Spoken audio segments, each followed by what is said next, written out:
Hello guys, welcome to logical study YouTube channel. तो चलिए आज हम जो क्वेश्चन सॉल्व करने वाले हैं मैथ ओलंपियाड अलजेब्रा प्रॉब्लम है। क्वेश्चन दिया है 2 ब्रैकेट 3 की पावर n की पावर 2 ब्रैकेट क्लोज इक्वल 6 की पावर n। यहाँ गाइस हमें n की वैल्यू फाइंड करना है। चलिए सॉल्व करते हैं इसको हम। सेम पहले हम अपना क्वेश्चन लिखेंगे 2 ब्रैकेट 3 की पावर n की पावर 2 ब्रैकेट क्लोज इक्वल 6 की पावर n। राइट। अब यहाँ गाइस हमें क्या करना है, अगले स्टेप में इसको LHS साइड को हम सेम लिख लेंगे। LHS साइड को हमने सेम लिख लिया इक्वल 6 की पावर n को हमने 6 को दो रूपों में है ना तोड़ के लिख दिया 2 इंटू 3 के है ना फॉर्म में होल पावर n सेम लिखेंगे। अब अगले स्टेप में इसको क्या करना है, फॉर्मूला होता है ना, यदि ब्रैकेट ए बी की होल पावर m तो हम इसको लिख सकते हैं a की पावर m इंटू बी की पावर m, है ना। पावर का डिस्ट्रीब्यूशन नियम है तो यहाँ भी सेम डिस्ट्रीब्यूट हो जाएगी पावर। तो LHS साइड को हम सेम ही लिख लेंगे इक्वल 2 की पावर n इंटू 3 की पावर n, है ना, ये मिल जाएगा यहाँ। अगले स्टेप में हमें क्या करना है कि बोथ साइडों को हम 2 इंटू 3 की पावर n से डिवाइड कराएंगे। दोनों साइडों को 2 इंटू 3 की पावर n को हम यहाँ भी डिवाइड कराएंगे और 2 इंटू 3 की पावर n से यहाँ भी डिवाइड कराना है आपको, यानी दोनों साइडों को। अब दोनों साइडों में हम डिवाइड कराएंगे तो 2 से 2 कैंसिल हो जाएंगे यहाँ, और यहाँ 3 की पावर n 3 की पावर n, है ना, ये आपस में कैंसिल हो जाएंगे। तो अगले स्टेप में क्या बचेगा, 3 की पावर n की पावर 2 ब्रैकेट क्लोज डिवाइड में 3 की पावर n। राइट, यहाँ 2 से 2 कैंसिल हो चुका है और RHS साइड में आप देखोगे तो 3 की पावर n आपस में कैंसिल हो चुके हैं, तो 2 की पावर n डिवाइड में 2 ये बचा। अब अगले स्टेप में आपको देखना है कि दोनों साइडों में बेस इक्वल है डिवाइड में, तो पावर आपस में माइनस हो जाएंगी। बेस इक्वल है डिवाइड के फॉर्म में तो पावर माइनस हो जाएंगी। इसका फॉर्मूला होता है a की पावर c डिवाइड में a की पावर d इक्वल, तो ये बन जाएगा फॉर्मूला a की पावर c माइनस डी, है ना। बेस समान है तो पावर आपस में माइनस हो जाएंगी। सेम यहाँ दोनों साइडों में फॉर्मूला हम पुट करेंगे तो 3 की power n square minus n equal 2 की power n minus 1। Right, base समान होने पर पावर माइनस हो गई दोनों साइडों में। अब यहाँ गाइस आपको क्या करना है, यहाँ से आपको लॉगरिथम है ना मेथड से इसको सॉल्व करना है आगे और n की वैल्यू फाइंड करना है। तो दोनों साइडों में हम क्या करेंगे, लॉग ले लेंगे।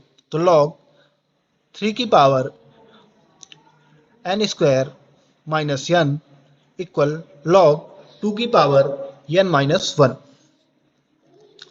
अब यहाँ आप लॉग का रूल होता है कि log a power b equal b log a। Right, power जो होती है पहले आ जाती है लॉग में। तो अगले स्टेप में हम इसको लिख सकते हैं bracket n square minus n bracket close log 3 equal, power को पहले है ना ला लेंगे तो bracket n minus 1 bracket close log 2।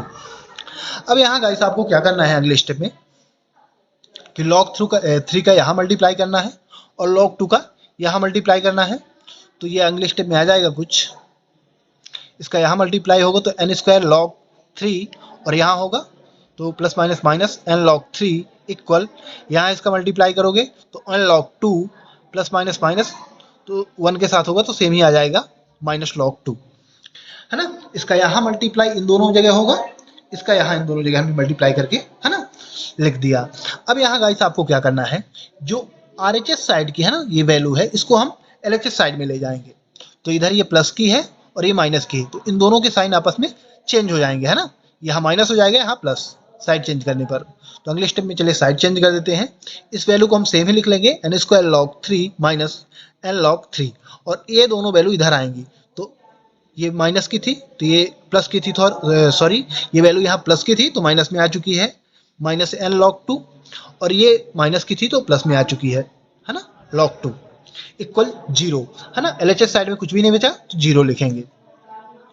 अब यहाँ आपको एक बात ध्यान देना है कि फर्स्ट और सेकंड टर्म्स में n log 3 कॉमन मिल रहा है, n log 3 कॉमन मिल रहा है ना। यहाँ n मिल रहा है, यहाँ भी n मिल रहा, log मिल रहा, log मिल रहा, 3 मिल रहा, 3 मिल रहा। तो n log 3 कॉमन निकाल लेंगे, n log 3 कॉमन आ गया तो यहाँ ओनली क्या बचा, n, है ना, यहाँ n स्क्वायर था तो n बचा, और यहाँ कुछ भी नहीं बचा तो माइनस, है ना, 1 बचा, तो n माइनस 1। अब सेकंड टर्म में यदि आप देखोगे, सेकंड थर्ड और फोर्थ टर्म में n log 2, है ना, minus n log 2 plus log 2 में यहाँ log 2 कॉमन मिल रहा है, तो हम यहाँ से माइनस log 2 कॉमन निकालेंगे, तो माइनस log 2 हमने कॉमन निकाल लिया, तो यहाँ n बचा और यहाँ प्लस माइनस माइनस और 1, राइट, तो n माइनस 1 यहाँ भी मिल चुका है हमें, इक्वल 0, राइट। अब यहाँ आपको क्या करना है, सेम, है ना, जो हम गुणनखंड मेथड को सॉल्व करने में, है ना, यूज करते हैं फॉर्मूला, क्या फॉर्मूला है वहाँ, कि हमें एक बार इन दोनों में से, है ना, जो ब्रैकेट के अंदर है इनको लेना है, और एक बार इसको लेना है ना, इसको लेना है। पॉलिनोमियल, है ना, इक्वेशन का जब हम गुणनखंड करते हैं गुणनखंड विधि से, तो यही, है ना, वहाँ ट्रिक यूज करते हैं।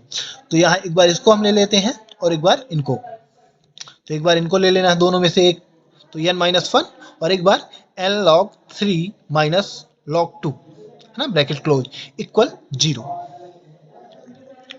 है ना, इक्वल 0 है। यहाँ क्या है, इक्वल 0, इक्वल 0। अब यहाँ हम क्या करेंगे गाइस, 0 के साथ इसको कंपेयर कराएंगे, 0 के साथ इसको हम क्या करेंगे, कंपेयर कराएंगे, इन दोनों को 0 के साथ कंपेयर करा के n की वैल्यू फाइंड करेंगे, तो n माइनस 1 इक्वल 0, तो n की वैल्यू क्या आ जाएगी यहाँ, प्लस का 1, राइट, तो यहाँ एक वैल्यू n की हमें मिल चुकी है। अब सेकंड टर्म्स क्या है हमारे पास, n इक्वल 1 आ चुका है ना, तो एक वैल्यू हमें n की मिल चुकी है 1। अब यहाँ सेकंड टर्म्स को हम 0 के साथ कंपेयर कराएंगे, तो n log 3 minus log 2 equal 0। अब यहाँ से भी हमें n की वैल्यू फाइंड करनी है, तो ये माइनस log 2 है, इसकी साइड चेंज करेंगे, तो ये अगले स्टेप में बनेगा n log 3 equal log 2, right, इसकी साइड चेंज करने पर ये प्लस में हो गया।